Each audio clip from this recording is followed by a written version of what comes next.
Hello students, पिछली video में आपने एक्सरसाइज 4.3 का पहला क्वेश्चन कर लिया था। आज क्वेश्चन नंबर 2 से शुरू करते हैं। तो क्वेश्चन क्या है, बिंदु 2,14, तो ये x हो गया 2 और y का 14 हो गया, से होकर जाने वाली दो रेखाओं के समीकरण लिखिए। मतलब आपने ऐसे समीकरण रेखा के लिखने हैं जो इस बिंदु से होकर गुजरती हों। इस प्रकार की और कितनी रेखाएं हो सकती हैं और क्यों। तो समीकरण लिखने का मैं आपको तरीका बताता हूँ। ये x है, ये y है। x और y इन दोनों को जोड़ किया तो कितना हो गया, 16 हो गया ना। तो पहला समीकरण तो आप सीधा ये लिख दीजिए कि x + y = 16। ठीक है।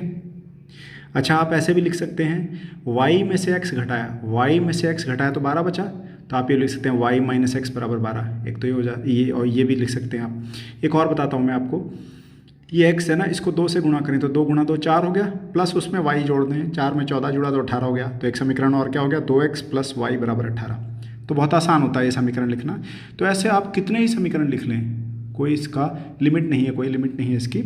तो ऐसे अनंत रूप से अनेक रेखाएं हो सकती हैं। ठीक है ना। अगला क्वेश्चन देखते हैं। यदि बिंदु 3,4 समीकरण 3y = ax + 7 के आलेख पर स्थित है तो a का मान ज्ञात कीजिए। अब आपको बिंदु क्या दे रखा है, x का 3 है और y का क्या है, 4। तो वो बिंदु इस आलेख पर स्थित है। तो यहाँ आप आलेख में क्या करेंगे, x की जगह 3, पहला x का होता है ना, और y की जगह 4 पुट कर देंगे तो a का मान आ जाएगा। देखिए कैसे, 3y = ax + 7 था, y की जगह आप ले लीजिए 4, तो 3 × 4 हो गया, बराबर x की जगह आप ले लीजिए 3, तो ये 3 × a + 7, 3 × 4 12 हो गया, 12 = 3a + 7, 12 में से 7 घटाए तो 5 हो गया, 5 = 3a, तो 3a = 5, तो a कितना हो गया, 5/3, तो a का मान आ गया 5/3। ठीक है जी। चलिए आगे चलते हैं। अगला क्वेश्चन है चौथा। एक नगर में टैक्सी का किराया निम्नलिखित है। पहले किलोमीटर का किराया 8 रुपये है, तो 8 रुपये तो देने ही देने हैं। अगर 1 किलोमीटर चले तो भी 8 रुपये तो देने ही देने हैं उसने, और उसके बाद जितना भी चलेगा हर 1 किलोमीटर के लिए उसे 5 रुपये देने हैं। जैसे कि 1 किलोमीटर चला, पहले 8 रुपये तो देने देने हैं, 1 किलोमीटर चलेगा उसके बाद तो 5 रुपये, 2 चलेगा 10 और फालतू 8 के अलावा इस तरह देने। यदि तय की गई दूरी x किलोमीटर हो और कुल किराया y हो, तय की गई दूरी x मतलब x किलोमीटर जाना है उसने, तो 5 रुपये के हिसाब से x किलोमीटर का किराया कितना हो जाएगा, 5x हो जाएगा ना, क्योंकि 1 किलोमीटर का 5 रुपये देना है और कुल x किलोमीटर दूरी जानी है, और कुल किराया y रुपये हो। तो कुल किराया y कैसे आएगा ये मैं आपको बताऊंगा। आपको एक समीकरण लिखना है और उसका आलेख खींचना है।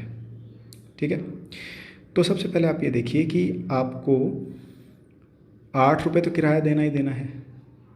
ठीक है। तो कुल किराया कैसे निकलेगा, 8 रुपये प्लस उसके अलावा क्या करना है, x किलोमीटर जाना है और 5 रुपये 1 किलोमीटर का है, तो x किलोमीटर के कितने पैसे हो गए, x × 5 यानी कि 5x। तो आपका कुल किराया क्या हो गया, 8 + 5x। कुल किराया कितना हो गया, 8 + 5x। लेकिन आपको कुल किराया क्या दे रखा है, y दे रखा है, तो y = 8 + 5x आपका समीकरण हो गया। अब आपको इसके आगे क्वेश्चन में कहा गया है कि इसका आलेख खींचना है, ग्राफ बनाना है। ग्राफ कैसे बनेगा, ग्राफ बनेगा, आप इसके 3 हल कम से कम निकाल दें। जैसे कि x को 0 पुट कर लिया तो y आ गया 8, x को -1 पुट कर दिया तो y आ गया 8 - 5 यानी कि 3, x को 2 पुट कर दिया। तो इस तरह मतलब लेके आप 3 हल निकालेंगे और उसके बाद ग्राफ बना देंगे। ग्राफ बनाना तो पिछली वीडियो में आपने सीख ही लिया था। ठीक है ना। तो मतलब ये आपका समीकरण है, इसको आपने ग्राफ के रूप में भी निरूपित करना है, यानी कि आपने एक आलेख भी बनाना है। ठीक है। 3 हल कम से कम आपने लेने हैं।